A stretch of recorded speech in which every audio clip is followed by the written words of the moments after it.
अन्नदाताओना हाल बेहाल आज केवा छे ए 27 વર્ષથી भारतीय जनता पार्टीनी सरकारे ખેડૂતના ખેતર ઉપર આપણે નજર કરશું તો આપણને ખ્યાલ આવી જશે કે આથી બદથી બદતર હાલત રાજ્યની अन्नदाताओની પરિસ્થિતિ ક્યારેય નહોતી।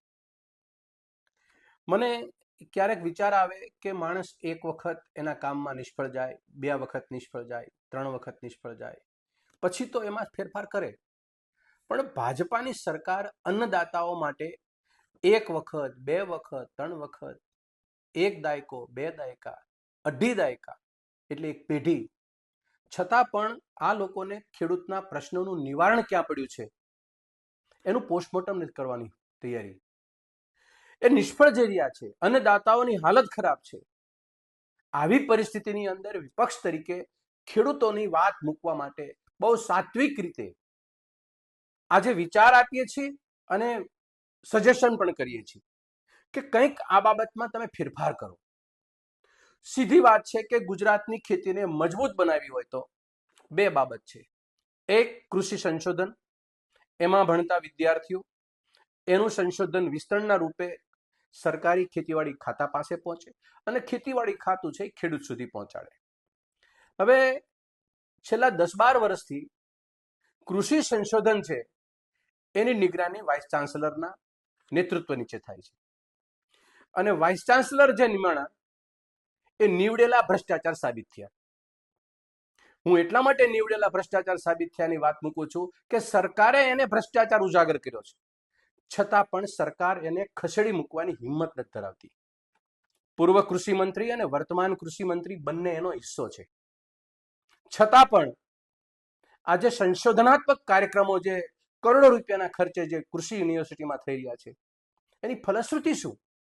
આજે अन्नदाताओ પાસે સંશોધન પહોંચે છે કેટલું અને કેટલું કારગત છે? અને ખોટા રવાડે ચડાવી અને આ કૃષિ યુનિવર્સિટીના અધિકારીઓ અને વૈજ્ઞાનિકો અને કૃષિ વિભાગના અધિકારીઓ આ બંને ભેગા મળી અને સરકારની કદમબોચી કરી અને ખેડૂતોના બેહાલ કર્યા છે। હું તમને અમુક આધાર પુરાવા સાથે સરકારને પણ કાનમાં મૂકવા માંગુ છું અને अन्नदाताओને, આમ નાગરિકને જાગૃત કરવાનો પ્રયત્ન કરું છું।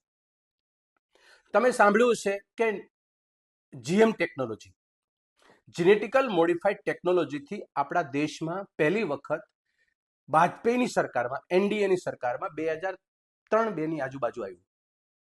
હવે અમારી કૃષિ યુનિવર્સિટી એટલે કે ગુજરાત સરકારની કૃષિ યુનિવર્સિટી અને સરકારી નિયમ એવો કહે છે કે કોઈ પણ ચીજવસ્તુ ઇનપુટ્સ, ચાહે દવા, જંતુનાશક, ચાહે ખાતર, રાસાયણિક ખાતર કે અન્ય કોઈ પણ ખાતર અને ચાહે કોઈ પણ પ્રકારનું બિયારણ, જ્યારે ખેડૂતના ખેતર ઉપર એને વાવેતર માટે એને જ્યારે ભલામણ કરવી હોય તો કૃષિ યુનિવર્સિટીની ભલામણ જરૂરી છે અને એ ભલામણ પ્રમાણે કૃષિ યુનિવર્સિટી એ કોઈ પણ ચીજવસ્તુનું અખતરો કરે એટલે પહેલા સ્મોલ સ્કેલ ટ્રાયલ લે, પછી લાર્જ સ્કેલ ટ્રાયલ લે, પછી પ્રગતિશીલ ખેડૂતોને બતાવે, એના પરિણામો જોવે, પછી એના ટ્રાયલ રિપોર્ટ તૈયાર કરે, પછી એનો સકારાત્મક રિપોર્ટ આવે તો જ अन्नदाताओ માટે એની ભલામણ કરવામાં આવે।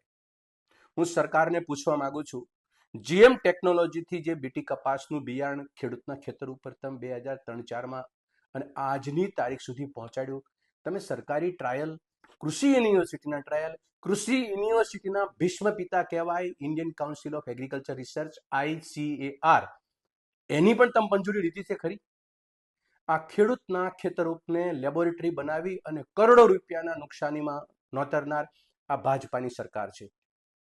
બીજી બાબત એવી જ તે, એમાંથી કોઈ બોધપાઠ ન લીધો, ઇફકોનું બનાવેલું નેનો યુરિયા અને નેનો ડીએપી છેલ્લા 4 વર્ષથી વિધાનસભામાં અને વિધાનસભાની બહાર કૃષિ મંત્રીઓ અને સરકારી ખાતું અને ખેતીવાડી ખાતાના વિભાગના અધિકારીઓ એમ કહે છે કે નેનો યુરિયા એ ખેડૂતોને જબરજસ્તીથી આપી ન શકાય, વિક્રેતા ઉપર પગલાં લો, એની ફરિયાદ કરો વગેરે વગેરે વચનો આપે છે। અને બીજી બાજુ નેનો યુરિયાના ટ્રાયલ કૃષિ યુનિવર્સિટીની અંદર કોઈ પણ પ્રકારના ટ્રાયલ, સ્મોલ સ્કેલ કે લાર્જ સ્કેલ, એના અખતરાઓના પરિણામ, એના ઉપરના સકારાત્મક રિઝલ્ટ આવી અને પછી આપણે ભલામણ કરી હતી કે સીધી જ ઇફકોમાંથી પેદા કર્યું અને સીધું ખેડૂતના ખેતર સુધી મૂક્યું હતું। આ બીજો કિસ્સો। આજની તારીખે ગુજરાતની અંદર નહીં, સમગ્ર દેશની અંદર નેનો યુરિયાની ભલામણ કરવા પહેલા કોઈ પણ જગ્યાએ સરકારી કૃષિ યુનિવર્સિટીના એનું સંશોધન નથી થયું, એના કોઈ પ્રકારના ટ્રાયલ નથી લેવાના, અને સીધું જેમ બીટી કોટન ખેડૂતના ખેતર ઉપર લેબોરેટરી બનાવી દીધી અને કરોડો નુકસાનમાં નાખ્યા, એમ પંજાબ યુનિવર્સિટીએ પણ, એગ્રીકલ્ચર યુનિવર્સિટીએ પણ નેનો યુરિયાની ભલામણ નથી કરી, ઉપરાંત નેગેટિવ રિપોર્ટ આપ્યા છે. આમ છતાં ઇફકો કંપનીની માર્કેટ કરવા માટે સરકારોએ એની દલાલી કરી અને ખેડૂતના ખેતરોને આજ બરબાદ કરતા જઈ રહ્યા છે. આ પ્રશ્ન ટેકનિકલ છે, પણ એટલો જ ખેડૂતોને સીધો સ્પર્શે છે. અને સરકાર અને એમાં બેઠેલા કૃષિ મંત્રી, એનો વિભાગ, કૃષિ વિભાગના અધિકારીઓ અને ગુજરાતનું સંશોધન કાર્ય જે સરકારી રાહે થાય છે, કૃષિ યુનિવર્સિટીઓ કરે છે, આના વાઇસ ચાન્સેલરો, આ સરવાળે બધા દાયરામાં છે, શંકાના દાયરામાં છે. કરોડો રૂપિયાનો નેનો યુરિયાનો વેપારનો ધંધો કરવાનો ગુજરાત સરકારે કોઈ ઠેકો લીધો છે ખેડૂતના ખેતરોને બરબાદ કરી? અને છતાં આજની તારીખે ચાલી રહ્યું છે. એવું નહીં ગુજરાતમાં ચાલી રહ્યું છે, રાજસ્થાનમાં પણ ચાલી રહ્યું છે. અમુક વૈજ્ઞાનિકો આમાંથી બહાર નીકળ્યા છે, અમારા જેવા કૃષિના વિદ્યાર્થીઓ છે, કૃષિ વિભાગ સાથે ભૂતકાળમાં સંકળાયેલા હતા, એવા લોકોને સીધી નજરમાં આવ્યું છે.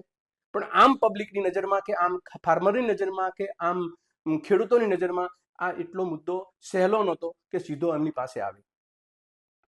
કૃષિ યુનિવર્સિટીની અંદર વાઇસ ચાન્સેલર લાયકાત વગરના લેવાય છે, ભ્રષ્ટ પગાર એ આદરી અને પોતાના પગારો પણ વધારે ઉચાપત કરેલા છે પગાર, એમાં પણ કોઈ નિર્ણય નથી લેવા.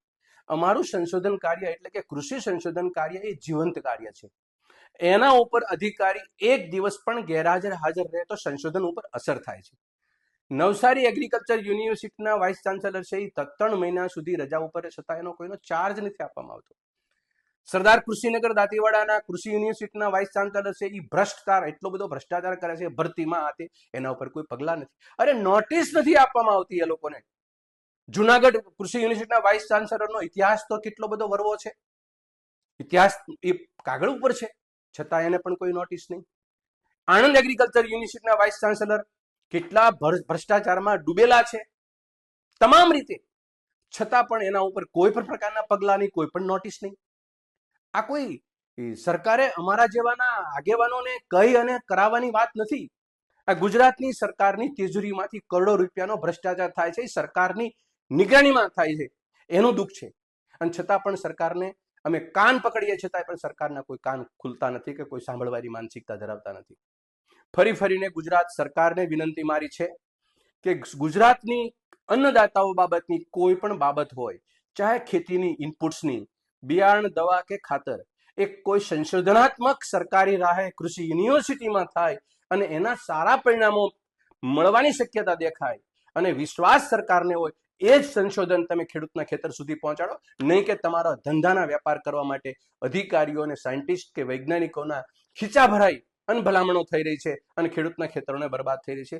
આ બાબતમાંથી સરકારે વિચારવું જોઈએ અને આવા કોઈ પણ કાર્યક્રમો કરતા પહેલા 3 વખત વિચારી અને આમાં સંજ્ઞાન લેવું જોઈએ અને તો જ સારી બાબત હોય ત્યારે ખેડૂતના ખેતર સુધી પહોંચાડવું જોઈએ. ભૂતકાળની 2 ભૂલો ભવિષ્યમાં એક પણ ભૂલ ન થાય એની તકેદારી રૂપે સરકારને કહેવા માંગુ છું.